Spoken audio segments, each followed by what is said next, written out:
सी language सीखने के लिए वैसे तो कोई ख़ास आवश्यकता नहीं होती, आपको बस इंग्लिश लैंग्वेज पढ़ना आना चाहिए। और सी लैंग्वेज सीखने के पहले कौन कौन सी चीज़ें आपको पता होनी चाहिए, उसकी आप लिस्ट बना सकते हैं। तो लिस्ट बनाने के लिए हम लोग नोटपैड का इस्तेमाल करेंगे। देखिए, सी लैंग्वेज वैसे तो बहुत ही आसान है और इसे सीखने के लिए आपको एक बहुत अच्छी बुक चाहिए, नंबर 1। नंबर 2, आप ओपन माइंड से इसे पढ़ेंगे। ओपन माइंड से मतलब यह है कि यदि आप डरेंगे नहीं प्रोग्रामिंग लैंग्वेज से, तो सी प्रोग्रामिंग बहुत ही आसानी से आपको समझ में आएंगी। इसके लिए आपको एल्गोरिथम्स और फ्लो चार्ट्स और या कहा जाए सूडो कोड या फिर बूलियन लॉजिक एक्सेट्रा एक्सेट्रा, जितनी भी चीज़ें हैं ये सब जाननी बिल्कुल कंपलसरी हैं, ऐसा बिल्कुल नहीं है। No means no, okay. तीसरी बात, इन सेकेंड पॉइंट को मैंने जो लिखा है ये एक्चुअली पॉइंट नहीं है, ये आप इसको स्टार लगा लीजिए कि इनमें से किसी भी चीज़ की आपको आवश्यकता नहीं पड़नी है। तीसरी बात, आपके पास एक रीज़न होना चाहिए कि आप क्यों पढ़ रहे हैं प्रोग्रामिंग लैंग्वेज। तो देखिए, रीज़न हम सभी के पास में किसी ना किसी चीज़ को पढ़ने का होता है। आप एकेडमिक अगर कोई कोर्स कर रहे हैं, BCA, MCA, MSc, IT या फिर MSc कंप्यूटर साइंस या MCM, whatever you are doing, उससे फ़र्क भी नहीं पड़ता। लेकिन आप प्रोग्रामिंग का बेसिक्स अगर क्लियर करना चाहते हैं तो एक बात समझ लीजिए कि प्रोग्रामिंग हम सिर्फ इसलिए करते हैं कि सॉफ्टवेयर डेवलप किया जा सके। और सॉफ्टवेयर की परिभाषा आपको पता होनी चाहिए कि सॉफ्टवेयर जो है, आप किसी भी जगह पे जाके देखेंगे तो केवल एक ही बात आती है कि कलेक्शन ऑफ प्रोग्राम्स जो हैं वो सॉफ्टवेयर कहलाते हैं। दूसरी बात, चौथा पॉइंट, प्रोग्राम्स क्या होते हैं। प्रोग्राम्स जो हैं वो बने बनाए हमको मिल जाते हैं तो हमें ऐसा लगता है कि इसे तो किसी ने बनाया ही नहीं होगा, जबकि ऐसा नहीं है। प्रोग्राम्स को विभिन्न प्रकार की लैंग्वेजेस में बनाया जाता है। यहाँ जो लैंग्वेजेस की भाषा है, ये भाषाएं जो हैं, ये हिंदी इंग्लिश की भाषाएं नहीं हैं, ये प्रोग्रामिंग की भाषाएं हैं। और इसे कभी कभी हम लैंग्वेज भी बोलते हैं और कभी कभी इसे ही हम प्रोग्रामिंग लैंग्वेज कहते हैं, जिसके द्वारा हम प्रोग्राम्स को बनाते हैं। प्रोग्राम्स का मतलब भी, ये प्रोग्राम जो है वो पूरा नाम नहीं है। प्रोग्राम का मतलब कंप्यूटर के प्रोग्राम्स, जिन्हें बनाने के लिए हम प्रोग्रामिंग लैंग्वेज का इस्तेमाल करेंगे। तो प्रोग्रामिंग लैंग्वेज आप जितनी भी जानते हैं उसे आप लिस्ट आउट कर सकते हैं यहाँ पे, C++, जावा और .NET एक्सेट्रा। तो शुरू करने के पहले एक बार मैं आपको क्लियर कट बता दूं कि प्रोग्रामिंग लैंग्वेज सीखने के लिए आपके पास एक अच्छी बुक होनी चाहिए।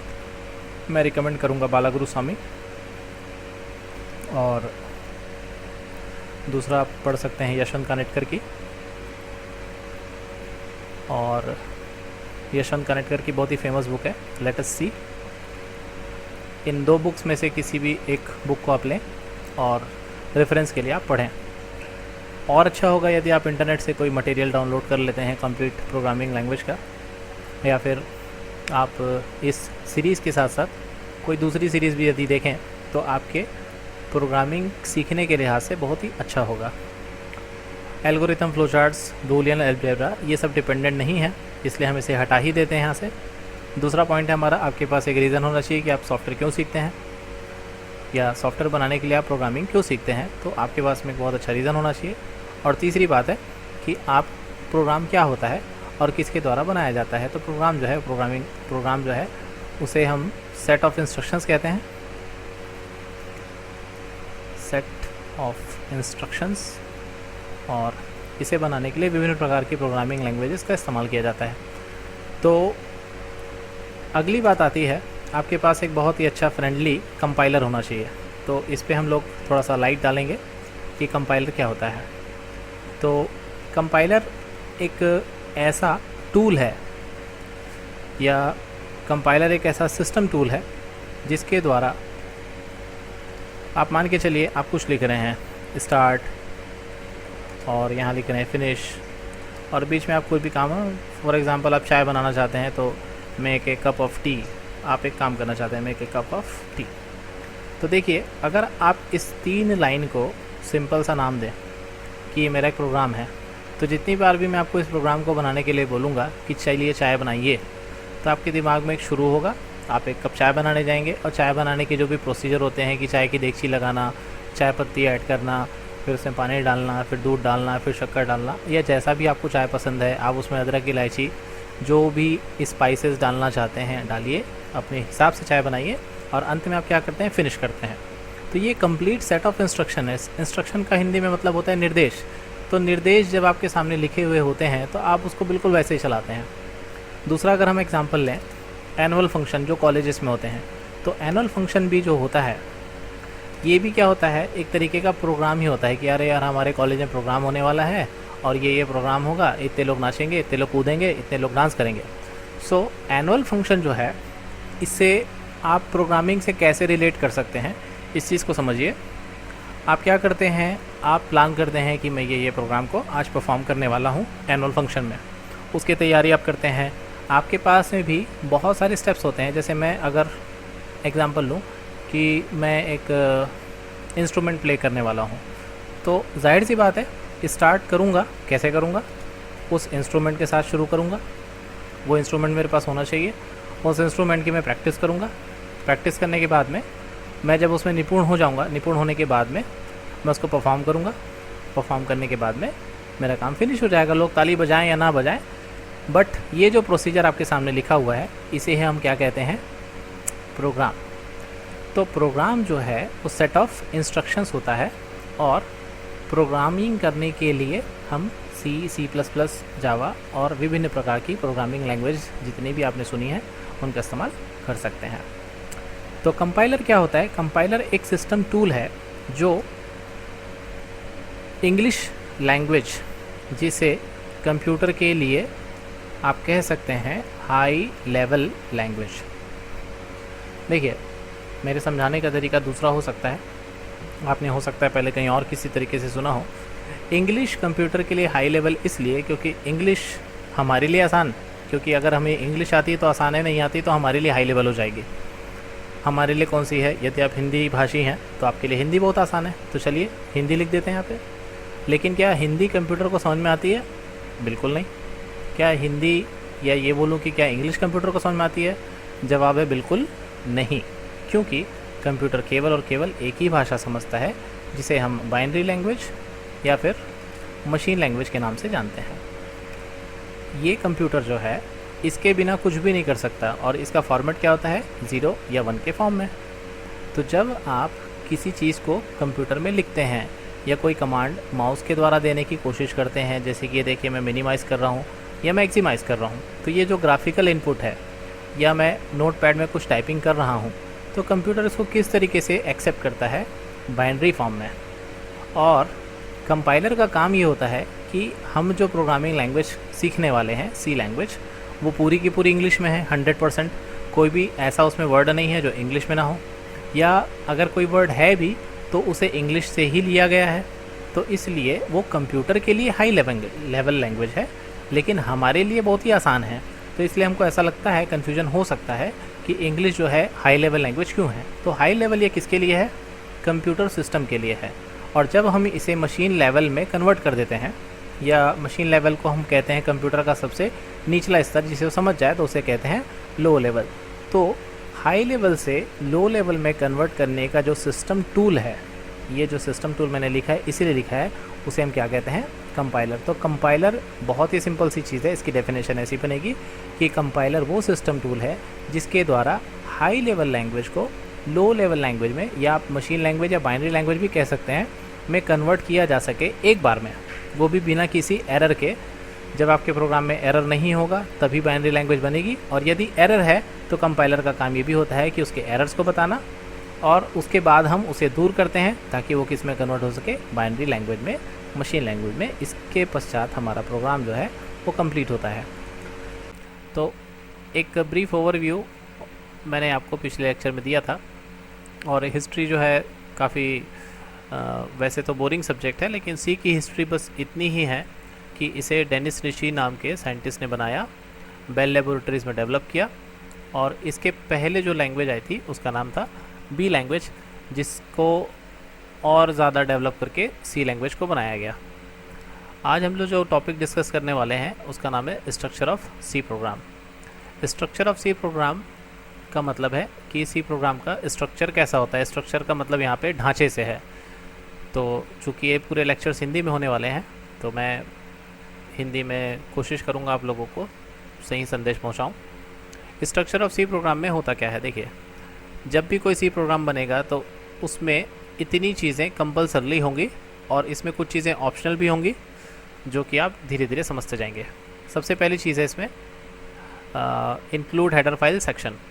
इंक्लूड हेडर फाइल सेक्शन में हम लोग क्या क्या पढ़ते हैं, देखिए, इंक्लूड हेडर फाइल सेक्शन में हम लोग हमारे प्रोग्राम का जो भी उद्देश्य होता है, मान लीजिए हमें 2 नंबर्स को ऐड करने का प्रोग्राम बनाना है, तो हमें ये बात पहले से पता होती है कि हम 2 नंबर को ऐड करने के लिए 2 वेरिएबल्स लेंगे और दोनों वेरिएबल्स को ऐड करने के बाद उसे किसी चीज़ जगह पे स्टोर कराएंगे और स्टोर करने के बाद में उसका जो आउटपुट आएगा उसको प्रिंट करेंगे। तो हमारे दिमाग में कहीं ना कहीं ये बात ज़रूर होती है कि जो प्रॉब्लम है उसको हम आइडेंटिफाई कर चुके हैं और आइडेंटिफाई करने के साथ साथ हम ये स्ट्रैटेजी बना चुके हैं कि हमको करना क्या है। तो हेडर फाइल का निर्धारण शुरुआत में ही किया जाता है और ये एक डिप्लोमेटिक बात समझ लीजिए जैसे कि आप यदि किसी हेडर फाइल को इंक्लूड करना भूल भी जाएं तो इसे बाद में भी कर सकते हैं। तो हेडर फाइल के उदाहरण में stdio.h जो है वो सबसे फेमस इसलिए है क्योंकि जितने भी स्टैंडर्ड इनपुट आउटपुट फंक्शंस आएंगे वो केवल इसी के अंतर्गत आपको दिखाई देंगे। मैं थोड़ा फॉन्ट साइज़ बड़ा कर देता हूँ ताकि आप लोगों को क्लियर कट दिखाई दे और आपको क्वालिटी जो है वो एडजस्ट करने की ज़रूरत ना पड़े। ओके, तो आई होप अभी दिखाई दे रहा होगा। तो standard input output header file जो है वो सभी स्टैंडर्ड इनपुट आउटपुट फंक्शंस को सपोर्ट करता है। दूसरा जिसे हम प्रोनाउंस करते हैं conio.h या फिर कंसोल इनपुट आउटपुट .h, ये कंसोल से रिलेटेड जितने भी इनपुट आउटपुट फंक्शंस हैं उनको सपोर्ट करता है। और उदाहरण के तौर पे आप यहाँ पे printf scanf फंक्शन को यहाँ पे लिख सकते हैं जो कि stdio.h के अंदर होता है। उसी प्रकार conio.h के अंदर जो फेमस फंक्शन है वो clr होता है। हो सकता है अभी आपको कुछ समझ में ना आ रहा हो, पर चिंता मत करिए, देर सवेर आपको समझ में आ ही जाएगा। तो conio.h जो है वो कंसोल पे कहाँ जाके काम करता है, इनपुट को एक्सेप्ट करना और आउटपुट में जो भी उसको दिखाना है या स्क्रीन को क्लियर करना है, इससे संबंधित ऑपरेशंस आप इसमें कर सकते हैं। यदि आप अपने प्रोग्राम में मैथमेटिकल कोई भी फाइल या कोई भी ऑपरेशन परफॉर्म करना चाहते हैं तो math.h नाम की हेडर फाइल का इस्तेमाल होगा। इससे संबंधित फंक्शंस बहुत सारे हैं जैसे कि sqrt है और एक्सेट्रा, ठीक। देन math.h के अलावा ये जो 3 बेसिक फाइल्स हैं इनका हम इस्तेमाल हेडर फाइल्स में करते हैं। और भी बहुत सारी हेडर फाइल्स हैं जिसको हम लोग देखेंगे और हेडर फाइल आप क्रिएट भी कर सकते हैं। इसके बारे में चर्चा फ्यूचर लेक्चर्स में होंगे। तो हेडर फाइल एक्चुअली होता क्या है ये देखते हैं। हेडर फाइल वो फाइल होती है जो आपके प्रोग्राम में इस्तेमाल में होने वाले फंक्शंस की डेफिनेशन को इंक्लूड करती है। जो मैं बोला उसे मैं लिख देता हूँ। क्या करती है ये? ऐसी फाइल्स जो ऐसी फाइल्स जो सी में प्रयोग किए जाने वाले सभी फंक्शंस की डेफिनेशन को कंटेन करती है।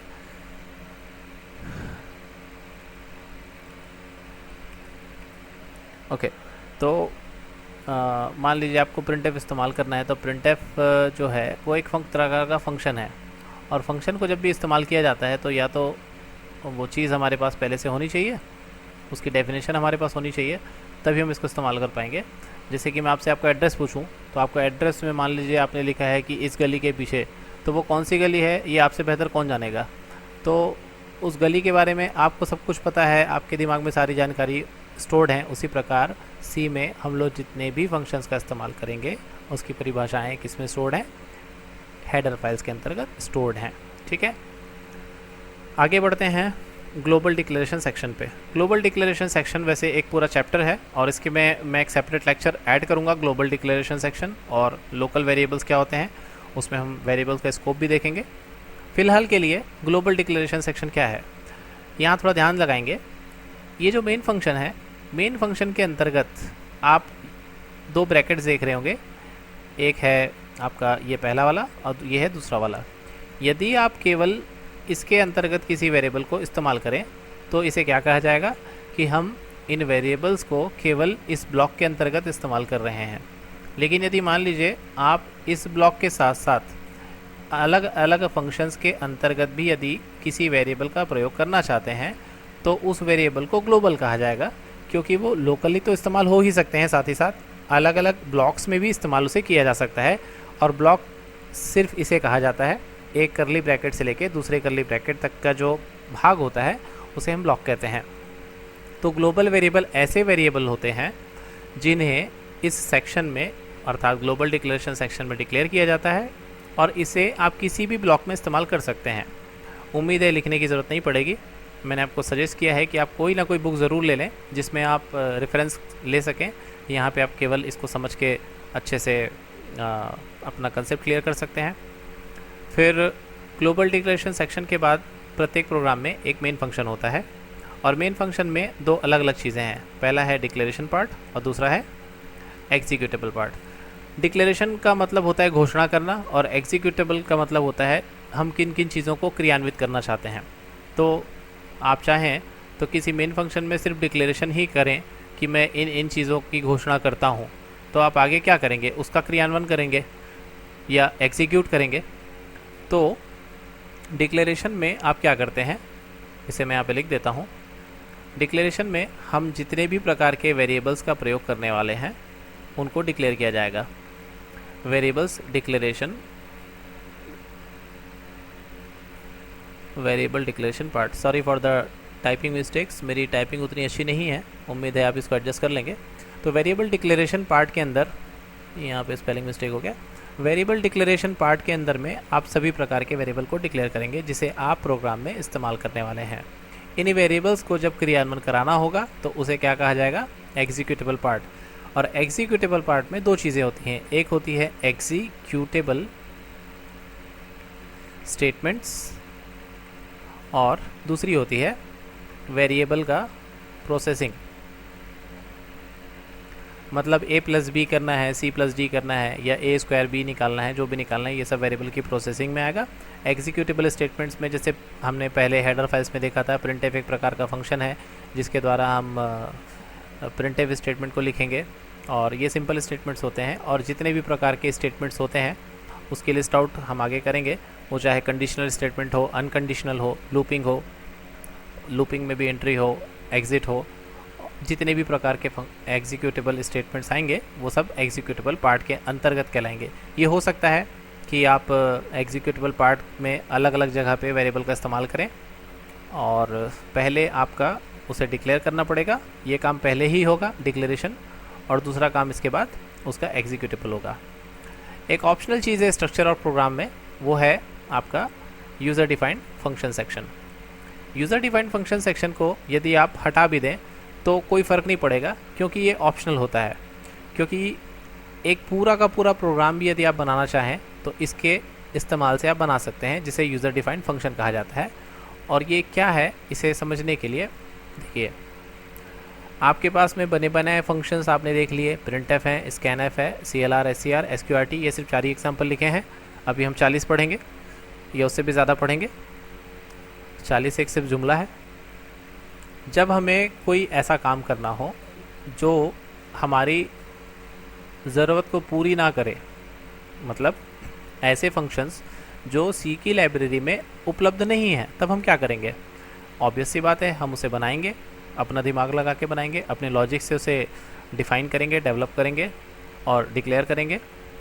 और जब उसे डिक्लेयर कर लेंगे तो उसे हम क्या कहेंगे, यूज़र डिफाइंड फंक्शन। ये किसी भी नाम से बनाए जा सकते हैं। जिस प्रकार से आप वेरिएबल का नाम डिफ़ाइन करेंगे, जो कि हम आगे सीखने वाले हैं अगले लेक्चर्स में, उसी प्रकार से मैं यहाँ पे जैसे पावर नाम का एक फ़ंक्शन बनाना चाहते हैं जो कि 2 प्रकार के आर्गुमेंट्स लेगा, x लेगा और यहाँ पे p लेगा।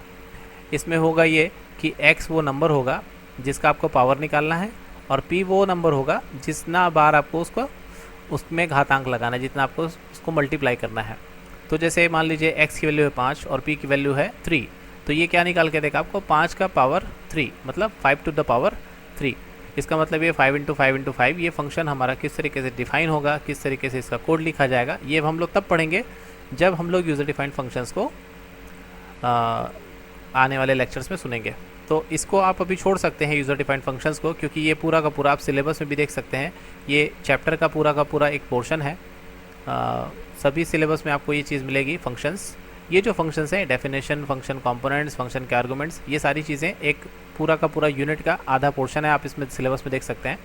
तो इसलिए फ़िलहाल के लिए आप इसको एक बार रिवाइज़ कर लीजिए कि स्ट्रक्चर ऑफ सी प्रोग्राम में कितनी चीज़ें होती हैं। सबसे पहले हेडर फाइल का इंक्लूजन, आपको हेडर फाइल देखना है। दूसरी चीज़, आपको यदि ग्लोबल वेरिएबल डिक्लेयर करना है, ये भी ऑप्शनल है फ़िलहाल। और तीसरा चीज़ होता है मेन फंक्शन। मेन फंक्शन के अंदर दो चीज़ें, एक है डिक्लेरेशन पार्ट जिसमें आप वेरिएबल को डिक्लेयर करेंगे और उनका नामकरण करेंगे, और मेन फंक्शन का दूसरा भाग है एग्जीक्यूटेबल पार्ट। जो भी स्टेटमेंट्स आप एग्जीक्यूट करना चाहते हैं वो सारे स्टेटमेंट्स आएंगे। और अंत में आता है यूज़र डिफाइंड फंक्शन सेक्शन।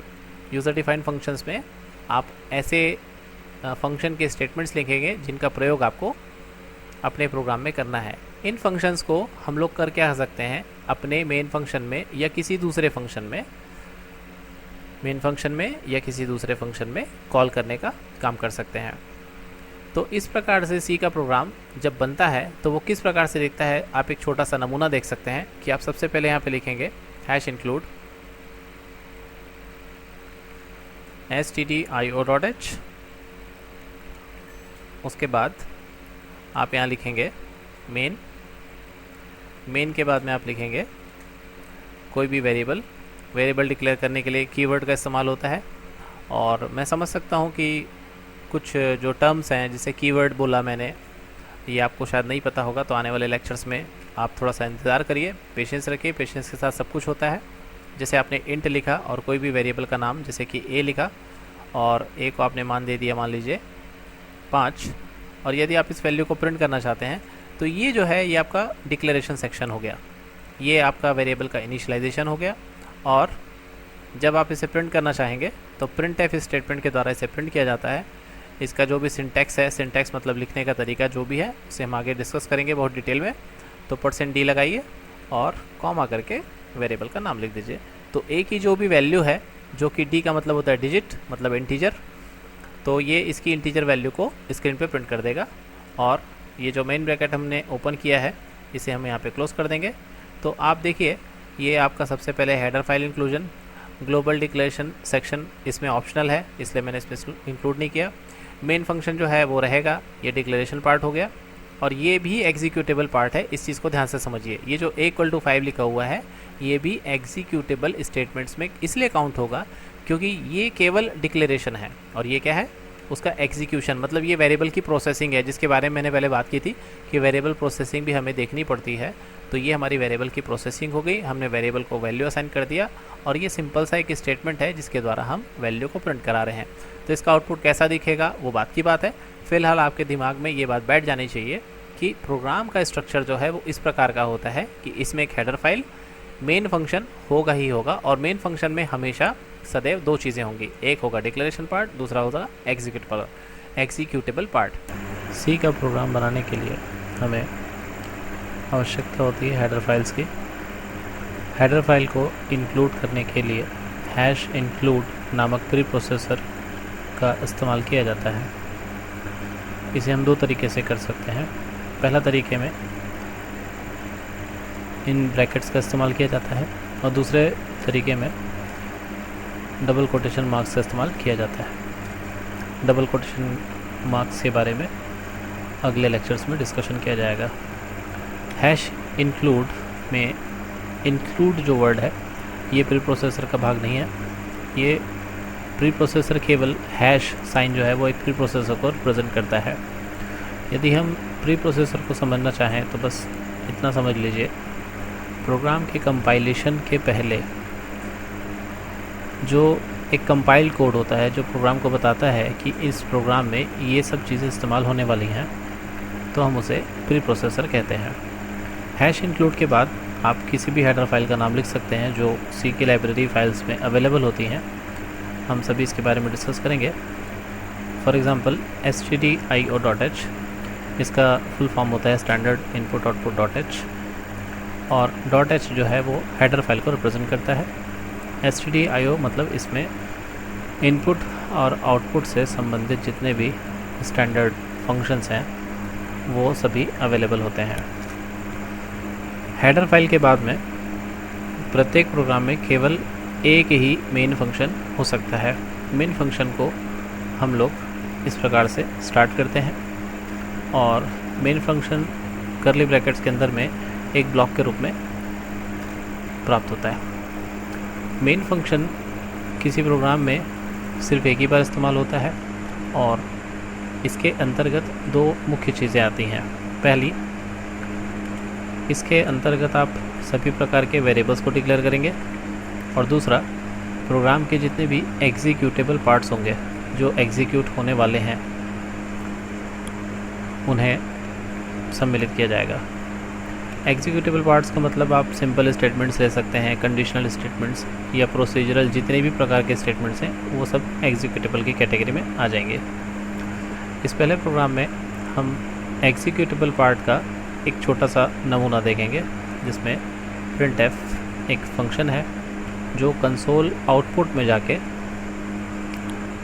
किसी मैसेज को या वेरिएबल के मान को प्रिंट करने का काम करता है। printf लिखने के बाद ब्रैकेट्स ओपन होता है, डबल कोटेशन मार्क के बाद आप जो भी मैसेज देना चाहते हैं उसे आप लिख सकते हैं। So for example, this is my first program in C language. अंत में सेमीकॉलन इसे कहते हैं, और सेमीकॉलन जो है वो यह दर्शाता है कि ये जो लाइन है ये टर्मिनेट हो गई। इसका और एग्जांपल नेक्स्ट प्रोग्राम में देखते हैं। चलिए सबसे पहले इसे कंपाइल करते हैं, और कंपाइल करने के लिए आप एग्जीक्यूट ऑप्शन में जाके कंपाइल ऑप्शन में क्लिक करेंगे तथा इस फाइल को आप सेव नहीं किए हैं तो इस फाइल को सेव कर लीजिए। जैसे आपका पहला प्रोग्राम है तो आप एक फ़ोल्डर बना लीजिए, माई सी प्रोग्राम्स, और यहाँ पे इसे नाम देना शुरू करेंगे। एक बात का खासा ध्यान रखेंगे कि प्रोग्राम का जो एक्सटेंशन है वो .c होना चाहिए, ना कि cpp, क्योंकि cpp जो है वो C++ के कंपाइलर को सपोर्ट करता है और .c जो है वो C के कंपाइलर को सपोर्ट करता है। कंपाइलेशन के बाद में आप यहाँ देख सकते हैं कि इस प्रोग्राम में कोई भी एरर्स या वार्निंग्स नहीं है। इसके पश्चात आप इसे रन करेंगे। रन करने का मतलब आपने इसकी एक एग्जीक्यूटेबल फाइल जनरेट कर ली है अपने फाइल की। देखने के लिए आप जा सकते हैं डॉक्यूमेंट्स में, जहाँ पे आपने फ़ोल्डर बनाया माई सी प्रोग्राम्स। ये आपकी जो सी की कोड फाइल है, ये सी का जो आइकन दिखाई दे रहा है आपको इस प्रकार से है, और ये जो exe फाइल है ये जनरेट हुई है कंपाइलेशन के बाद। कंपाइलेशन का मतलब ये होता है जो हमारे हाई लेवल लैंग्वेज में लिखे प्रोग्राम को ऑब्जेक्ट कोड में या एग्जीक्यूटेबल फाइल में परिवर्तित करता है। तो यदि आप इसे चलाना चाहें तो यहाँ से भी चला सकते हैं, अन्यथा आप एग्जीक्यूट में जाके रन ऑप्शन में क्लिक करेंगे तो आपकी फ़ाइल पे this is my first program in C language message print हो जाएगा। Thank you very much. Data types का क्या महत्व है किसी प्रोग्रामिंग में? देखिए, डेटा टाइप्स जो हैं वो अमूमन अगर आप पूरी दुनिया में डेटा की कैटेगरी बनाएं तो आपको 3 प्रकार के डेटा मिलते हैं। एक टेक्सचुअल फॉर्म में, जिसे हम टेक्स्ट डेटा कहते हैं, जैसे कि आपका नाम, मेरा नाम, किसी शहर का नाम। दूसरे प्रकार का डेटा वो होता है जिसमें केवल नंबर्स होते हैं, और इसके उदाहरण भी हैं जैसे एज, किसी की सैलरी, और या कोई भी वैल्यू, कोई भी मान। और तीसरे प्रकार का जो डेटा होता है वो होता है ग्राफिकल जो डेटा है उसका प्रोग्रामिंग में अभी हम लोग इस्तेमाल नहीं करने वाले हैं। तो आप मोटे तौर पे मान सकते हैं कि 2 प्रकार के डेटा का प्रयोग किया जाता है, एक टेक्सचुअल टेक्स्ट डेटा और दूसरा न्यूमेरिक डेटा, जिसे हम लोग नंबर्स के रूप में कैलकुलेट करते हैं और स्टोर करते हैं।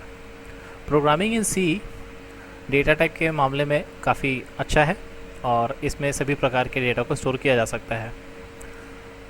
डेटा को स्टोर करने के लिए इसने कुछ क्लासेस बना के रखी हैं, वर्ग बना के रखे हैं, और इन वर्गों के आधार पर हम लोग ये निर्धारित करते हैं कि कब कौन से वेरिएबल पे कौन सा डेटा स्टोर होगा। और यदि ऐसा नहीं हुआ तो जाहिर सी बात है आप बोलेंगे टेक्स्ट और न्यूमेरिक डेटा उसमें में स्टोर, न्यूमेरिक डेटा यदि उसमें स्टोर करने की कोशिश करेंगे तो कहीं ना कहीं आपके प्रोग्राम में सही आउटपुट नहीं मिलेगा। तो डेटा टाइप सी लैंग्वेज में 4 प्रकार के होते हैं। एक प्राइमरी, दूसरा यूज़र डिफाइंड, तीसरा डिराइव्ड और चौथा एम्प्टी डाटा सेट्स। ये जो 4 कैटेगरी हैं ये इसमें से हम लोग वन बाय वन एक एक को देखते जाते हैं। प्राइमरी डेटा टाइप में इंटीजर और कैरेक्टर और फ्लोटिंग, या इसको रियल नंबर्स बोल सकते हैं। जैसे इंटीजर के उदाहरण में लिख देता हूँ यहाँ पे। इंटीजर के उदाहरण हैं 5, 10, 15 एक्सेट्रा। कैरेक्टर्स मतलब वर्ण, और जैसे कि A, B, C, D, ये सभी कैरेक्टर्स में आ जाएंगे। और ग्रुप ऑफ कैरेक्टर्स यदि आप बना देंगे जैसे कि XYZ, या फिर कोई नाम जैसे रायपुर, ये ग्रुप ऑफ कैरेक्टर हो गया, तो इसे हम ग्रुप ऑफ कैरेक्टर को स्ट्रिंग कहते हैं। ये भी कैरेक्टर डेटा टाइप की सहायता से बनाया जाएगा। कैसे बनाया जाएगा हम लोग सीखेंगे। और चौथा है फ्लोटिंग पॉइंट, जिसमें रियल नंबर्स मिलेंगे। रियल नंबर्स जिसमें दशमलव के लिए भी जगह होती है। और जाहिर सी बात है पहले के जो 2 डेटा टाइप हैं इसमें दशमलव की जगह नहीं होती। यूज़र डिफाइंड डेटा टाइप वो डेटा टाइप होंगे जिसको हम खुद डिफाइन करेंगे, जैसे कि स्ट्रक्चर एक यूज़र डिफाइंड डेटा टाइप है। और डिराइव डेटा टाइप वो होगा, देखिए डिराइव जो है वो एक ऐसा वर्ड है, डिराइव करने का मतलब होता है किसी चीज़ को प्राप्त करना, और इसे हम किसी न किसी तरीके से अचीव करते हैं डिराइव करके। तो डिराइव डेटा टाइप का एकमात्र उदाहरण है अरे। अरे हम लोग आने वाली क्लासेस में जब पढ़ेंगे तब इसे और अच्छे से एक्सप्लेन किया जाएगा। अंत में आता है एम्प्टी डाटा सेट्स। तो एम्प्टी डाटा सेट्स पढ़ने के लिए मैं आपके सामने एक छोटा सा उदाहरण लिख रहा हूँ, बहुत ज़्यादा बड़ा नहीं है। देखिए ये जो मेन फंक्शन है इसके बाद में हम लोग कुछ खाली स्थान का इस्तेमाल करते हैं। इंटीजर A, B प्रोग्राम में आप देखेंगे किस तरीके से कुछ खाली स्पेसेस होते हैं। ये खाली स्पेसेस जो है यही एम्प्टी डाटा सेट्स हैं। मतलब प्रोग्राम में हम लोग जितने भी खाली जगह छोड़ेंगे लिखने के बाद, प्रोग्राम कंप्लीशन के बाद, ये खाली जगह जो है वो एम्प्टी डाटा सेट के नाम से जाने जाएंगे। तो 4 डेटा टाइप हैं, प्राइमरी, इंटीजर, और प्राइमरी के अंदर में इंटीजर, कैरेक्टर, फ्लोटिंग पॉइंट, और दूसरा है यूज़र डिफाइंड डेटा टाइप जिसमें स्ट्रक्चर आएगा, तीसरा है डिराइव डेटा टाइप जिसमें हम लोग अरे पढ़ेंगे, और चौथा है एम्प्टी डाटा सेट। तो चलिए फिर से शुरू करते हैं प्राइमरी डेटा टाइप से। तो जिन कीवर्ड्स का इस्तेमाल किया जाता है डेटा टाइप को बनाने के लिए उनमें से है एक इंट, दूसरा है फ्लोट, तीसरा है कैरेक्टर, और इन 3 कीवर्ड्स के आधार पर हम लोग डेटा टाइप का निर्धारण करेंगे। आने वाले लेक्चर्स में मैं कीवर्ड्स, आइडेंटिफायर और कांस्टेंट्स तथा वेरिएबल्स का एक सिंगल लेक्चर बनाऊंगा जिसमें आपको इसकी पूरी जानकारी मिलेगी कि कीवर्ड क्या होता है। फिलहाल आप डेटा टाइप पे कंसंट्रेट करिए। डेटा टाइप बनाने के लिए हम इन 3 कीवर्ड्स का प्रयोग करते हैं, और कीवर्ड वो होता है जिसकी मीनिंग कंपाइलर को पहले से पता होती है, और इसका प्रयोग हम लोग वेरिएबल्स बनाने के लिए नहीं कर सकते, और ये नाम पहले से रिजर्व्ड होते हैं, जिसे एक तरीके से आप आरक्षित बोल सकते हैं, सुरक्षित बोल सकते हैं। तो यदि आप कोई वेरिएबल डिक्लेयर करना चाहते हैं तो इंट लिख के ए लिखेंगे। तो ये ए जो है एक नाम है जो इंटीजर प्रकार के वैल्यू को स्टोर करेगा। उदाहरण के लिए ए बराबर 5 आप लिखेंगे तो ये स्टोर कर लेगा। अब थोड़ा डिटेल में जाते हैं। जैसे मैंने यहाँ पे थोड़ा सा नोट्स बना के रखा हुआ है, और इसमें आप देखेंगे इंटीजर जो है या साइंड इंट, साइंड के बारे में चर्चा करते हैं अभी। इंटीजर की यहाँ पे रेंज लिखी हुई है -32,768 टू 32,767। तो ये मेमोरी में जो साइज़ लेगा डेटा टाइप, ये 2 बाइट्स का लेगा, और इसकी रेंज जो बता रहे हैं यहाँ पे 32,767 लेगी। तो इस पहले लाइन के आधार पर हम लोग सीधा चलते हैं कंपाइलर के पास, और यहाँ पे हम लोग एक छोटा सा प्रोग्राम डेमो के लिए देखते हैं कि आखिर ये रेंज जो है वो कहाँ पे काम आती है। तो मेन फंक्शन के अंदर हम लोग यहाँ पे एक वेरिएबल डिक्लेयर करते हैं इंट a, और a को मैं वैल्यू देता हूँ 50,000। देखिए a को जो मैंने वैल्यू दे के रखी है वो कितनी है 50,000, और यहाँ पे इसकी रेंज कितनी बता रहा है -32,768 से 32,767 तक। तो जाहिर सी बात है ये इसकी रेंज से ज़्यादा है। तो चलिए इसे प्रिंट करने की कोशिश करते हैं, और %d, a, और चिंता मत करिए, ये printf mod d a ये सारी चीज़ें आने वाले लेक्चर्स में एक्सप्लेन की जाएंगी, तो आप आगे पीछे कर सकते हैं लेक्चर्स को। तो जब हम इसे कंपाइल करेंगे तो रन करने की कोशिश करते हैं, इसे सेव कर लेते हैं डेटा टाइप .c, और रन करने के लिए आप F10 का प्रयोग कर सकते हैं। यहाँ पे देखिए 50,000 आ गया है, तो इसकी भी एक वजह है, पर मैं इसकी रेंज और बढ़ा देता हूँ। अभी भी यहाँ पे देखिए कोई एरर नहीं है, और इसकी जो रेंज है इसको अगर आप काउंट करेंगे इकाई, दहाई, सैकड़ा, हज़ार, 10,000, लाख, 10 लाख, करोड़, 10 करोड़, मतलब 50 करोड़ ये एक वैल्यू है।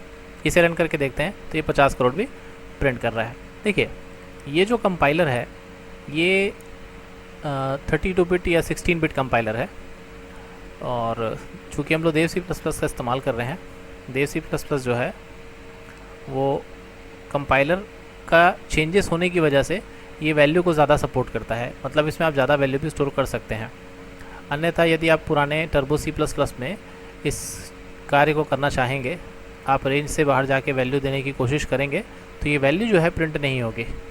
अगर वो 8 बिट कंपाइलर है या 16 बिट कंपाइलर है तो वैल्यू को प्रिंट नहीं करेगा। तो इंटीजर डेटा टाइप की जो मैक्सिमम रेंज है आप उसमें इतनी वैल्यू को स्टोर कर सकते हैं। यदि आपको रेंज बढ़ाना है तो रेंज बढ़ाने के लिए, डेटा टाइप की रेंज बढ़ाने के लिए जिस चीज़ का प्रयोग किया जाता है, ऐसे 2 क्वालिफायर्स हमारे पास में है। तो यहाँ पे एक नया टर्म आ रहा है क्वालिफायर। क्वालिफायर जो है वो किसी डेटा टाइप की रेंज को क्वालिफाई करने का काम करता है। ये क्वालिफायर 2 प्रकार के हैं, एक है लॉन्ग और दूसरा है शॉर्ट। लॉन्ग जो है वो डेटा टाइप की रेंज को बढ़ा देगा, और शॉर्ट जो है वो डेटा टाइप की रेंज को घटा देगा। उदाहरण के तौर पे आप यहाँ पे यदि लिखेंगे लॉन्ग इंट, तो ये जो लॉन्ग इंट है ये इंटीजर डेटा टाइप की जो एग्जिस्टिंग साइज़ है उसको क्या करेगा, उसकी रेंज को बढ़ा देगा। और इसे आप टेबल में देख सकते हैं कि यहाँ पे इंट के बाद में आगे आप जाएंगे तो यहाँ पे लॉन्ग इंट लिखा हुआ है, और लॉन्ग इंट की आप रेंज देखेंगे तो ये कितनी है 2147483648 2147483647। तो अब हम लोग इतनी रेंज पे कैलकुलेशन को कर सकते हैं जब आप इसके आगे क्या लिख देंगे लॉन्ग इंट। उसी प्रकार यदि आप शॉर्ट इंट कर देते हैं इसे, तो शॉर्ट इंट की रेंज जो है वो केवल -128 से 127 तक होती है। तो ये लॉन्ग और शॉर्ट का स्पेसिफिकेशन हो गया। दूसरी बात आती है क्वालिफायर के बाद स्पेसिफायर। स्पेसिफायर का मतलब होता है, जब हम एक उदाहरण लेते हैं, जब हम बैंक में अकाउंट ओपन करते हैं और सपोज़ हमने लोन लिया, तो लोन अमाउंट आपका चाहे कितना भी हो, 50,000 हो कि 5 लाख हो, आपको कभी भी वो अमाउंट माइनस में आपके अकाउंट बैलेंस के रूप में नहीं दिखाई देगा। मैं जो बात बोल रहा हूँ उसका मतलब ये है कि आप जब अपना बैलेंस चेक करेंगे या पासबुक में एंट्री करवाएंगे तो लोन अमाउंट आपको सैंक्शन होने के बाद में वो अमाउंट कभी भी आपको माइनस में नहीं दिखाएगा। इसका मतलब ये है कि कुछ ऐसी जगह होती हैं, जैसे कि हमने बैंक का उदाहरण लिया, जहाँ पे साइन का कोई मतलब नहीं होता। तो 2 स्पेसिफायर हैं, साइंड और अनसाइंड। इन 2 स्पेसिफायर के द्वारा आप किसी भी डेटा टाइप के द्वारा निर्धारण किए गए वेरिएबल्स के साइन को हटा सकते हैं, या अगर लगाना ही चाहते हैं तो साइन का इस्तेमाल करेंगे आप। तो अब आप वापस यहाँ पे चल के देखिए कि यदि आप इंट के पहले क्या लिख देंगे साइन, तो इन दोनों को ऐड करने के पश्चात जो वैल्यू मिलेगी वो कितनी होगी, ये 32,768 प्लस 32,767 को यदि आप ऐड करेंगे तो ये टोटल होता है 65,535। तो इसकी जो रेंज लिखी हुई है वो है 0 to 65,535। 35। इसका सीधा सीधा मतलब ये है कि आपने साइन को क्या कर दिया, हटा दिया। और यदि आप साइंड लेते हैं तो साइंड या इंट की जो रेंज है वो सेम ही है, क्योंकि आप इंट लिखते हैं तो भी वो बराबर होगा और अनसाइंड इंट लिखते हैं तो भी एक ही होगा। तो अंत में आते हैं हम लोग साइंड शॉर्ट एंड की तरफ और अनसाइंड लॉन्ग एंड की तरफ। तो अनसाइंड शॉर्ट एंड में भी इसने वैसे ही किया है जैसे कि आप देख रहे हैं। 128 और 127 को यदि आप जोड़ देंगे तो आपको कितना मिलेगा, 255। तो अनसाइंड शॉर्ट एंड की रेंज जो हो गई 255 और अनसाइंड लॉन्ग एंड की रेंज हो गई, इन दोनों का जो एडिशन है आप कर देंगे तो आपको मिलेगा इतनी वैल्यू। तो इस प्रकार से इतने डेटा टाइप आपके पास में हैं केवल इंटीजर में। इंट हो गया, शॉर्ट इंट हो गया, और प्रकार से वेरिएबल डिक्लेयर कर सकते हैं और उसकी वैल्यू इस्तेमाल कर सकते हैं। तो ये पहला डेटा टाइप है प्राइमरी डेटा टाइप में इंटीजर, और वैल्यू को प्रिंट करने के लिए आप %d का इस्तेमाल करते हैं। दूसरा जो डेटा टाइप है प्राइमरी की कैटेगरी में वो आता है फ्लोटिंग डेटा टाइप्स या फ्लोटिंग पॉइंट डेटा टाइप इसे कहते हैं। फ्लोटिंग डेटा टाइप में इसकी जो रेंज है आप यहाँ पे देख सकते हैं, ये 4 बाइट की स्पेस लेता है और इसकी रेंज जो है 3.4 e⁻⁻38। इसका क्या मतलब है कि आप यदि इसको नॉर्मल फॉर्म में लिखना चाहेंगे तो 34 के बाद कितने ज़ीरोज़ लगे हुए हैं, 38। जी हाँ, how many zeros are there, 38। 3 3 6 3 9, और ये लिखने का कोई औचित्य नहीं बनता। यहाँ पे ये साइंटिफिक मेथड में लिखा हुआ है। तो इसकी रेंज जो है माइनस से लेके -3.4 e⁻38 टू 3.4 e⁻38 तक है। दूसरा आता है फ्लोट का एडवांस रूप, या और ज़्यादा यदि आपको कैलकुलेशन करना है, यदि आपको सूरज तक की दूरी का कैलकुलेशन करना है तो आप डबल डेटा टाइप जिसकी रेंज जो है 8 ऑफ बाइट्स है और ये इसकी रेंज लिखी हुई है। और अंत में आता है फ्लोटिंग डेटा टाइप में लॉन्ग डबल, और इसकी जो रेंज है ये है 3.4 से लेके यहाँ तक। लास्ट जो डेटा टाइप आता है वो है कैरेक्टर। कैरेक्टर केवल साइंड या अनसाइंड होता है, इसमें लॉन्ग या शॉर्ट का प्रयोग इसलिए नहीं किया जाता क्योंकि इससे घटाया बढ़ाया नहीं जा सकता। इसमें आप साइंड या अनसाइंड देते हैं तो उससे इसकी रेंज जो है बढ़ जाती है। तो साइंड में भी माइनस लग सकता है, इसलिए इन्होंने साइंड कैर भी बना के रखा है। साइंड कैर और कैर एक ही बराबर हैं, और इसमें हम लोग कैरेक्टर इस्तेमाल कैरेक्टर को स्टोर करने के लिए प्रयोग कर सकते हैं। तो उदाहरण लेते हुए चलते हैं। जैसे हमने पहला वेरिएबल डिक्लेयर किया था इंटीजर, दूसरा वेरिएबल यहाँ पे ले लेते हैं कैरेक्टर c, और तीसरा वेरिएबल ले लेते हैं फ्लोट f। और इन सभी को वैल्यूज़ यदि देना है तो वैल्यू देने का तरीका है, अगर आपको c को वैल्यू देनी है तो यहाँ पे लिखेंगे आप c = a। ये कैरेक्टर है, इसे सिंगल कोटेशन मार्क में दिया जाता है, और f की वैल्यू आप दे सकते हैं 45.343 सेमीकोलन। और इसे प्रिंट करने के लिए प्रिंट f, सबसे पहले हम लोग ने इंटीजर वैल्यू प्रिंट की है, इसके बाद हम कैरेक्टर वैल्यू प्रिंट करेंगे, और इसके बाद फ्लोट के लिए mod f लिखा जाता है। तो सबसे पहले वेरिएबल a आता है, फिर c आता है, और लास्ट में आता है f। तो इसे कंपाइल करिए और रन करिए तो आपको यहाँ पे वैल्यू दिख रही है 50,000।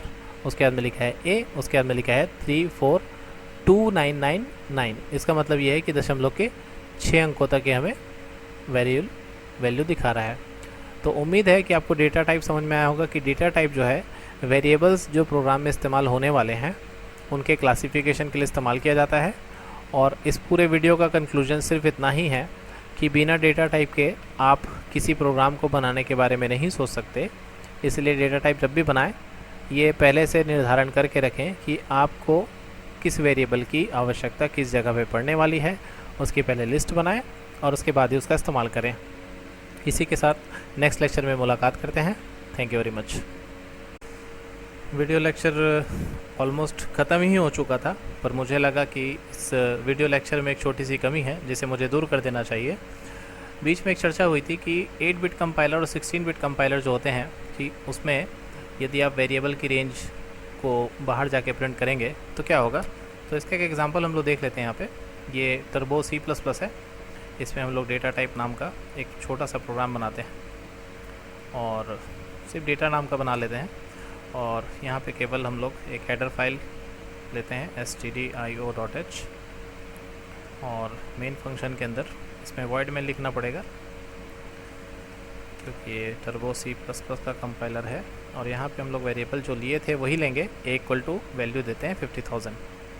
देखिए जब हम इसको प्रिंट करने की कोशिश करेंगे तो ये प्रिंट नहीं होगा, ये मैं आपसे बता रहा था। तो इसका प्रूफ आपको देखना ज़रूरी है ताकि आपको एग्जैक्टली समझ में आए मैं क्या कहना चाह रहा हूँ। और ये कंपाइल, और यहाँ पे क्वेश्चन मार्क की जगह ग्रेटर देन का साइन, और ये देखिए तो आउटपुट में जाके देखिए यहाँ पे कितना लिखा हुआ है, -15536। तो वैल्यू तो हमने 50,000 दिया है। अब आप बोलोगे सर आपने वैल्यू 50,000 दी है तो ये इतना प्रिंट कैसे कर रहा है? तो ये वही बात है कि ये इसकी रेंज के बाहर जा रहा है, इसमें कोई दिक्कत की बात नहीं है। यदि आप रेंज के अंदर देंगे 32,767 के अंदर कोई भी वैल्यू देंगे वो वैल्यू डेफिनेटली प्रिंट होगी। लेकिन अगर 32,768 भी देंगे तो देखिए ये 5,000 जो है ये पुरानी वैल्यू के बाद प्रिंट हुई है। 5,000 लास्ट 4 डिजिट आप देखेंगे तो आपको दिखेगा। यदि आप यहाँ पे CLR SCR का इस्तेमाल करेंगे तो मच बेटर है। ये देखिए 5,000। और उसी प्रकार यदि आप एक भी बढ़ाएंगे वैल्यू 32,768 भी देंगे तो वो प्रिंट नहीं होगी 768।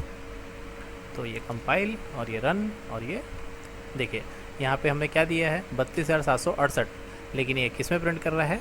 नेगेटिव में। तो दैट इज़ रॉन्ग, ये गलत है। तो ये गलत का मतलब ये है कि ये गार्बेज आउटपुट है। और जब भी आप डेटा टाइप में रेंज के बाहर जाने की कोशिश करेंगे आपका जो आउटपुट है वो हमेशा गार्बेज आएगा। तो इस कंपाइलर में और देव C++ कंपाइलर में ये तो एक डिफरेंस है ही। दूसरा एक और डिफरेंस मैं आपको यहीं पे बताना चाहूँगा कि इसमें CLR SCR फंक्शन काम करता है। ये जो फंक्शन है क्लियर स्क्रीन करने का, ये फंक्शन काम करता है, किंतु ये इसी फंक्शन को यदि आप देव C++ में कोशिश करेंगे CLR SCR का तो ये काम नहीं करता है। इसकी वजह यह है कि इस फंक्शन में स्क्रीन को क्लियर करने की ज़रूरत नहीं पड़ती, ये ऑटोमेटिक प्रत्येक बार क्लियर कर देता है। जब आप इसको लिखेंगे तो ये वर्क नहीं करेगा, या कर भी रहा है तो आपको देखिए आपका पुराना आउटपुट जो है वो गायब पहले भी हो रहा था, और CLR SCR नहीं भी लिखेंगे तो भी आपका पुराना आउटपुट जो है आपको नहीं मिलेगा। तो ये डिफरेंस को भी याद रखिएगा कि इसमें CLR SCR फंक्शन लिखें या ना लिखें ये पुराने आउटपुट को इरेज कर देता है। उसी प्रकार जो पुराना हमारा क्लासिकल कंपाइलर है MS DOSBox में जो चलता है, इसमें यदि आप CLR SCR फंक्शन का इस्तेमाल नहीं करेंगे तो आपको पुराना आउटपुट भी दिखता रहेगा। आप इसे कई बार अगर रन करेंगे तो प्रत्येक बार रन करने के बाद ये आउटपुट आपको दिखाई देगा। उम्मीद है दोस्तों आपको ये डाउट क्लियर करने के बाद और अच्छा लगा होगा। फिर नेक्स्ट लेक्चर में हम लोग कीवर्ड्स, आइडेंटिफायर और वेरिएबल्स तथा कॉन्स्टेंट्स के बारे में पढ़ेंगे। आइडेंटिफायर जो है वो क्या होता है? आप जब प्रोग्रामिंग करेंगे या जब हम प्रोग्रामिंग करते हैं तो प्रोग्रामिंग करने के दौरान हमें बहुत सारे ऐसे नाम की ज़रूरत पड़ती है जिसमें हमको कुछ वैल्यू स्टोर कराना पड़े, या हमें कुछ फंक्शन बनाना पड़े, या हमें कुछ स्ट्रक्चर बनाना पड़े। इन शॉर्ट हम ये कह सकते हैं कि प्रोग्रामिंग के दौरान हमें कुछ नाम की आवश्यकता पड़ती है, या आप और आसान शब्दों में अगर कहें तो जब हम प्रोग्राम बनाते हैं तो हमें कुछ ऐसी अस्तित्व की ज़रूरत पड़ती है, ऐसी कुछ हस्तियों की ज़रूरत पड़ती है जिन पर हम कुछ ऑपरेशन कर सकें। उदाहरण के लिए मैं आपको ले चलता हूँ एक क्लासरूम में जहाँ पे बहुत सारे स्टूडेंट्स हैं। तो यदि एक टीचर कहे कि सारे स्टूडेंट्स, या वो सिर्फ इतना कहे कि all students please stand up, तो वो सारे स्टूडेंट्स जो हैं वो खड़े हो जाएंगे। लेकिन अगर वो किसी को बोले, किसी के नाम से पुकारे, मोहन, सोहन, आप खड़े हो जाइए, तो ये जो मोहन, सोहन है ये क्या है? ये नाम है। ये नाम जो है उनको आइडेंटिफाई करते हैं। ठीक उसी प्रकार जब हम प्रोग्रामिंग करते हैं तो हमें ऐसे नाम की आवश्यकता पड़ती है। उम्मीद है थोड़ा सा समझ में आया होगा, पूरा भी बिल्कुल समझ में आ जाएगा। देखिए मेन फंक्शन के अंदर हम एक वेरिएबल डिक्लेयर करते हैं। वेरिएबल कैसे डिक्लेयर करते हैं ये नेक्स्ट टॉपिक में है, लेकिन उसके पहले आपको ये समझना पड़ेगा कि आइडेंटिफायर क्या होता है। देखिए इंट लिखने के बाद में आप एक नाम लिखते हैं, जैसे कि ए।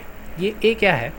ए एक अस्तित्व है इस प्रोग्राम का जिस पे हम अब कुछ ऑपरेशन कर सकते हैं। यदि आप ए नहीं लिखेंगे तो ये इस प्रोग्राम के लिए अननोन हो जाएगा।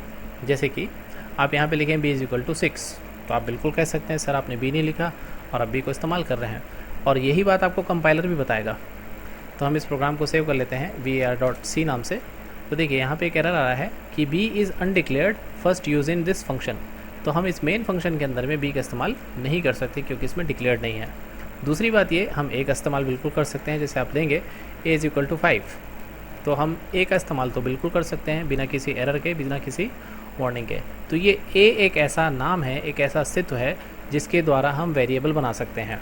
अच्छा, तो आइडेंटिफायर क्या होता है, इसे हम डिटेल में लिखते हैं।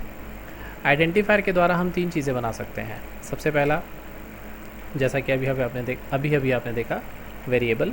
दूसरा हम बना सकते हैं इसके द्वारा फंक्शन, या ज़्यादा अच्छा कहें तो यूज़र डिफाइंड फंक्शन। और तीसरी चीज़ हम बना सकते हैं जो हमने डेटा टाइप के अंतर्गत सुना था, स्ट्रक्चर्स। तो ये user defined data type structure, और इसे बनाने के लिए हम आइडेंटिफायर का इस्तेमाल करते हैं इसके नामकरण के लिए। तो आइडेंटिफायर क्या है?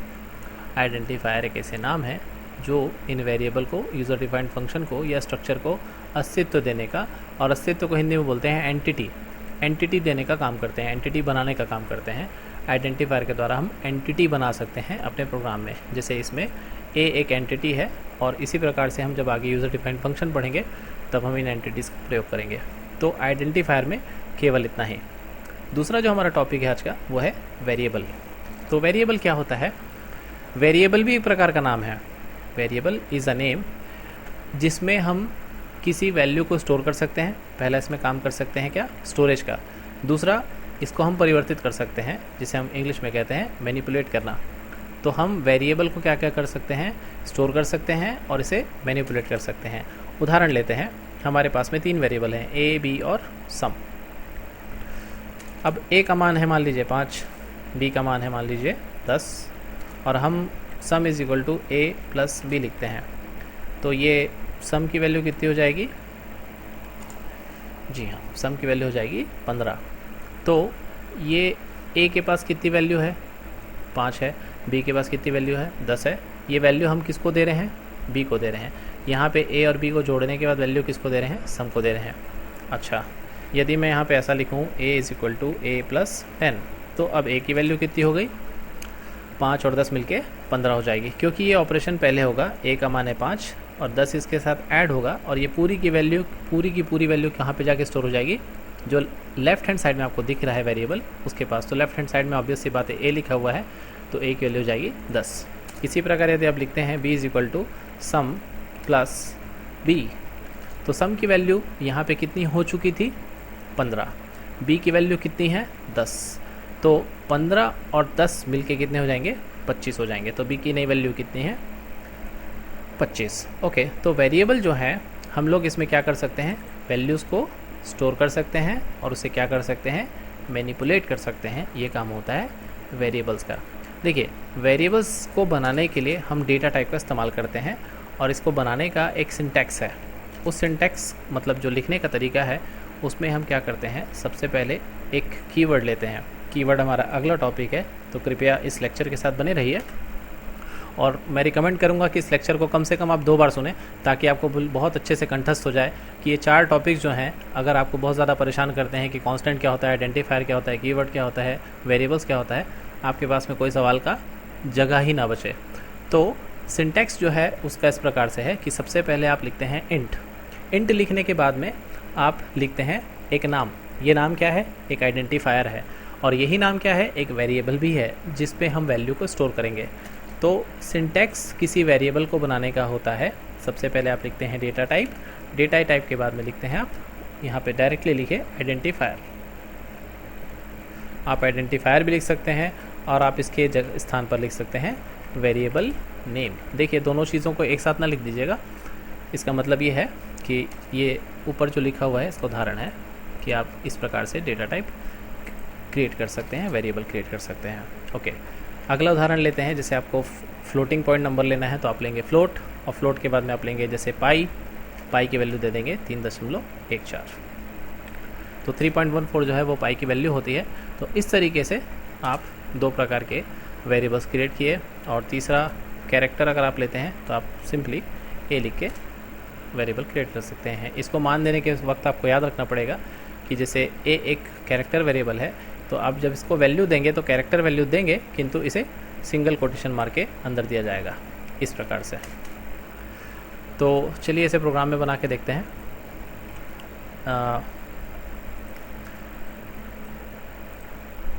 इंटीजर a हमारे पास में है, एक लेते हैं float f is equal to 3.14 और तीसरा लेते हैं कैरेक्टर c और इसकी वैल्यू दे देते हैं a।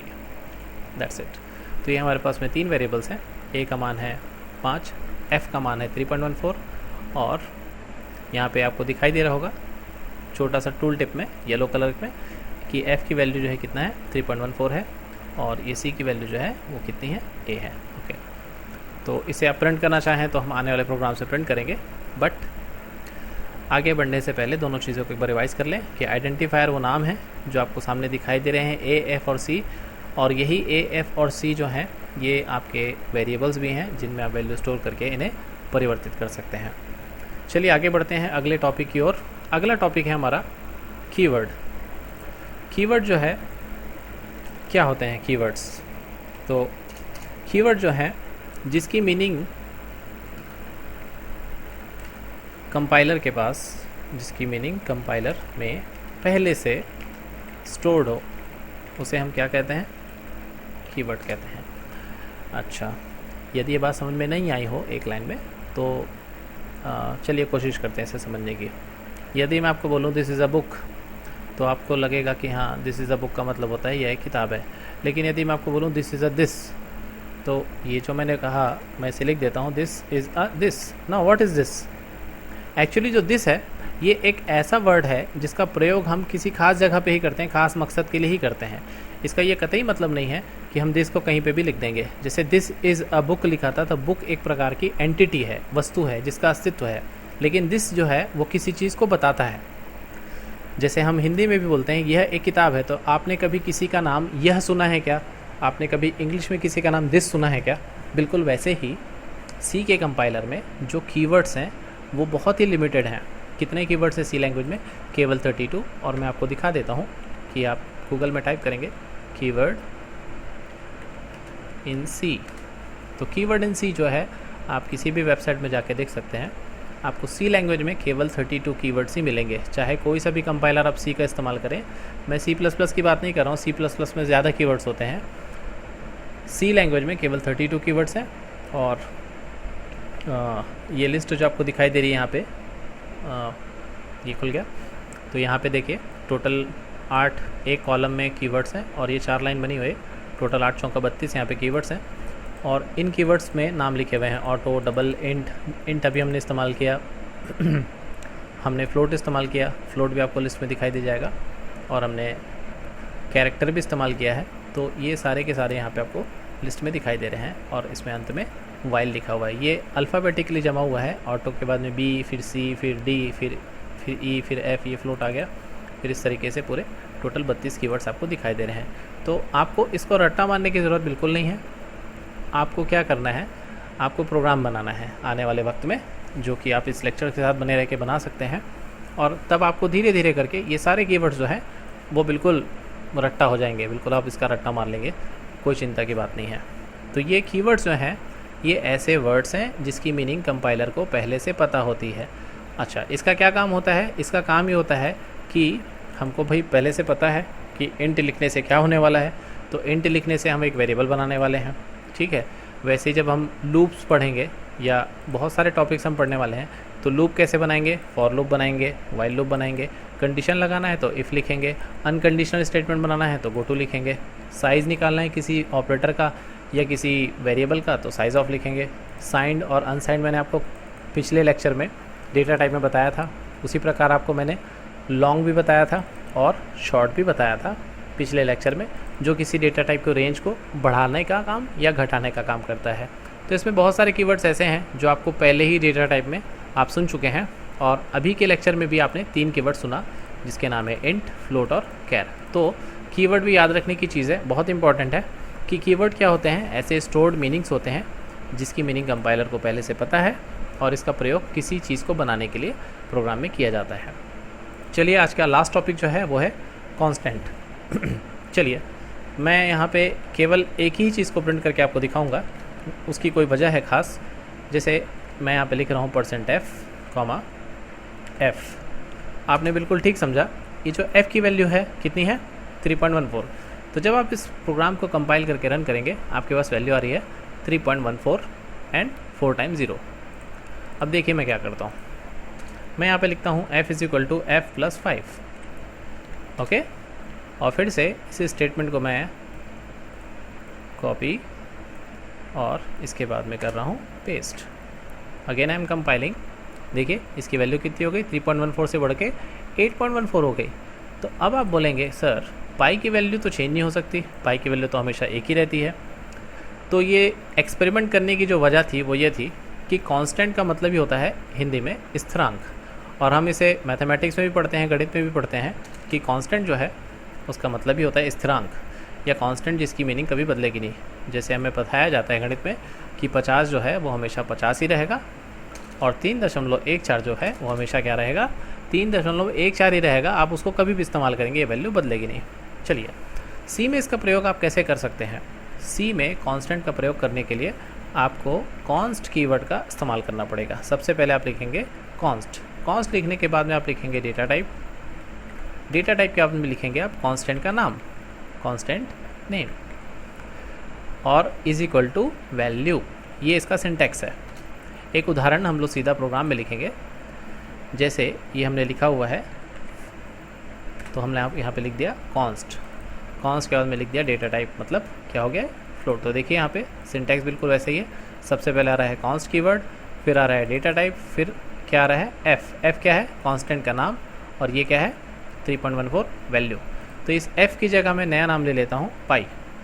ओके, तो यहाँ पे भी हमें चेंज करना पड़ेगा पाई, और इस स्थान पे भी हम चेंज कर देते हैं पाई। तो अब देखिए इस प्रोग्राम में एक बहुत अच्छा एरर आने वाला है। बहुत अच्छा एरर इसलिए क्योंकि आपको समझ में आ चुका है। देखिए जब आप इसे कंपाइल करेंगे F9 दबा के, तो यहाँ पे क्या लिखा है, एफ अनडिक्लेयर्ड। पहली बात तो ये है कि एफ अनडिक्लेयर्ड है, बिल्कुल सही बोल रही है। इसे पहले सुधार लेते हैं। यहाँ पे हम लिखते हैं पाई और फिर से कंपाइल करते हैं। हाँ, अब देखिए एक एरर आ रहा है जिसमें लिखा है assignment of read only variable pi. मतलब ये है इसका, पाई जब पहले था तो कांस्टेंट नहीं था। यदि आप कांस्टेंट हटा देंगे तो एरर गायब हो जाएगी, लेकिन अगर आप लगा देंगे क्या, कॉन्स्ट, तो यहाँ पे एरर आ जाएगी।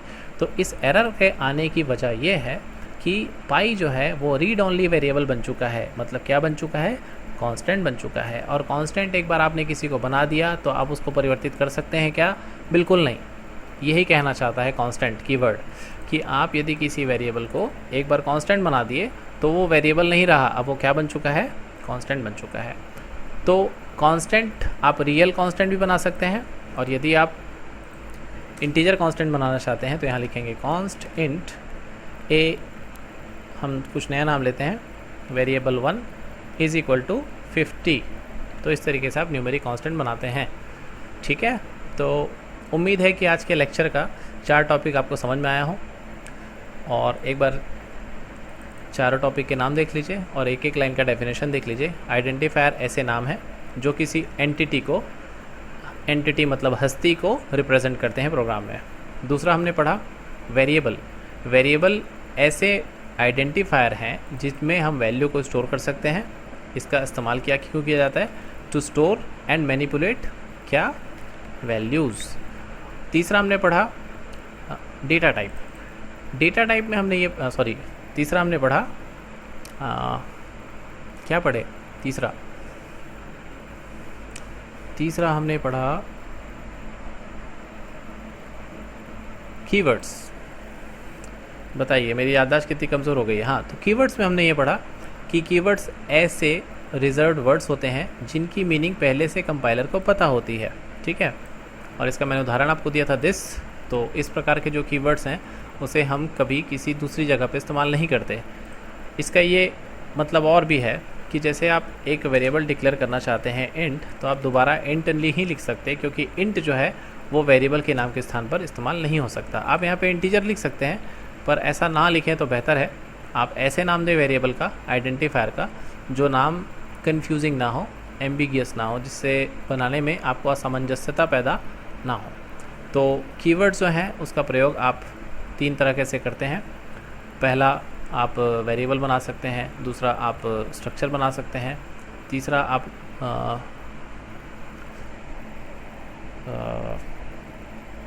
लूपिंग बना सकते हैं, if statement, go to statement, सारी चीज़ें जो है आप इसमें बना सकते हैं। 3 चीज़ें नहीं, बहुत सारी चीज़ें आप इससे बना सकते हैं। चौथा और अंतिम टॉपिक हमने पढ़ा कॉन्स्टेंट्स। तो कॉन्स्टेंट जो है वो किसी चीज़ को परमानेंट एक वैल्यू देने के लिए कॉन्स्टेंट का प्रयोग इस तरीके से किया जाता है। उम्मीद है आपको ये लेक्चर पसंद आया होगा, और यदि मुझसे कोई गलती हुई हो उस पूरे लेक्चर में तो नीचे कमेंट बॉक्स में बता सकते हैं, और लाइक करें, सब्सक्राइब करें, ताकि ये चीज़ ज़्यादा से ज़्यादा लोगों तक पहुँचे। इसी के साथ नेक्स्ट लेक्चर में हम लोग प्रिंटएफ और स्कैनएफ फंक्शन के बारे में डिटेल में स्टडी करेंगे, जिसे फॉर्मेटेड इनपुट आउटपुट भी कहा जाता है, और इसमें आपको काफ़ी डिटेल में प्रिंटएफ और स्कैनएफ फंक्शन को समझाया जाएगा। तो बने रहिए हमारे साथ और अगले वीडियो अपलोड होने का इंतज़ार करिए। यदि आपको ये वीडियो पसंद आ रहा है तो कमेंट बॉक्स में ज़रूर हमें बताएं, और सब्सक्राइब ज़रूर करें, ताकि ये जो लेक्चर है हिंदी में ये काफ़ी सारे लोगों तक मैं पहुंचाना चाहता हूं। तो मेरे इस उद्देश्य को पूरा करिए। Thank you very much.